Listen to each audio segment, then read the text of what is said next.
శ్రీ గురుభ్యో నమః. సదాశివసమారంభాం శంకరాచార్యమధ్యమాం అస్మదాచార్యపర్యంతాం వందే గురుపరంపరాం. ఇప్పుడు మీరు వింటున్న ఈ సంఘటన శ్రీ నీలంరాజు వెంకటశేషయ్య గారు రచించినటువంటి నడిచే దేవుడు అనే గ్రంథం నుండి స్వీకరించబడింది. అభయం సర్వభూతేభ్యః. పరమాచార్య స్వామివారికి మిత్రులు శత్రువులు అంటూ లేరు. అభయం సర్వభూతేభ్యః అన్నదే మహాస్వామివారి ఆశయం. ఈ క్రింది సంఘటన అందుకు నిదర్శనం. శ్రీమాన్ ఎస్టీజీ వరదాచార్యులు గారు బందరు సమీపంలో చిట్టిగూడూరు వాస్తవ్యులు.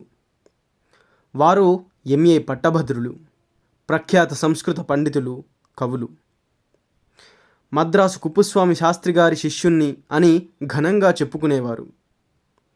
గాంధీ గారి సహాయ నిరాకరణోద్యమం ఫలితంగా స్కూళ్ళ ఇన్స్పెక్టర్ ఉద్యోగానికి రాజీనామా ఇచ్చి స్వగ్రామంలో తమ ఇంటి ప్రక్కనే స్వయంగా సంస్కృత కళాశాల స్థాపించి కుల మత విచక్షణ లేకుండా విద్యార్థులందరికీ సంస్కృతం బోధించిన గీర్వానా భాషా పోషకుడు. భద్రాద్రి రామాలయ పునరుద్ధరణ సంఘం ఉపాధ్యక్షులుగా అప్పటి దేవాదాయ శాఖ మంత్రి శ్రీ కల్లూరి చంద్రమౌళి గారితో సహకరించి ఆలయోద్ధరణకు పాటుపడిన రామభక్తుడు.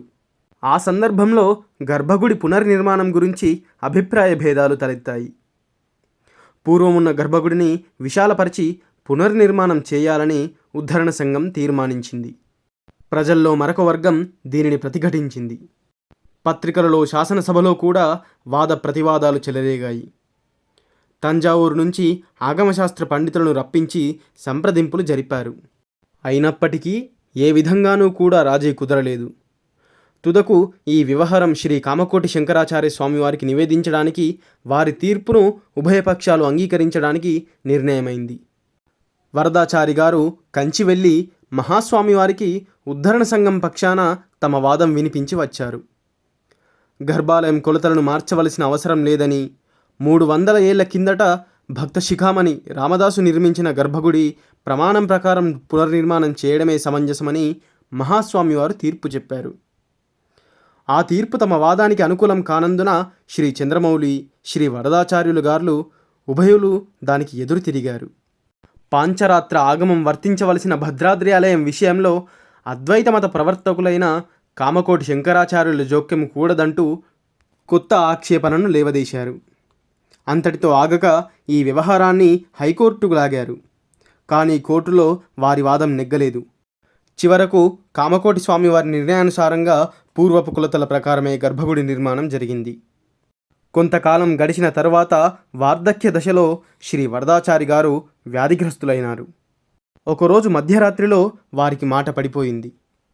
డాక్టర్ చూసి రోగి జీవించే ఆశ లేదని చెప్పారు. దాంతో భూషయనం చేయించారు. తరువాత జరిగిన కథంతా శ్రీ వరదాచార్యులు గారే స్వయంగా ఇలా వివరించారు కన్నీళ్లను తుడుచుకుంటూ. స్వప్నంలో శ్రీ కామకోటి శంకరాచార్యులు శ్రీ శ్రీ శ్రీ చంద్రశేఖరేంద్ర సరస్వతి మహాస్వామి వారు నాకు కనిపించారు.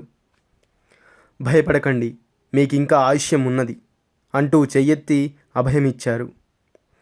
గాఢ నిద్ర నుండి లేచినట్టు తోచింది నాకు. నా కదలిక చూసి మా వాళ్ళు తిరిగి నన్ను మంచం మీద పడుకోబెట్టారు. డాక్టర్ను పిలిపించి పరీక్షించగా డాక్టర్ ఆశ్చర్యం వెలుబుచ్చుతూ గండం గడిచింది అని అన్నాడు.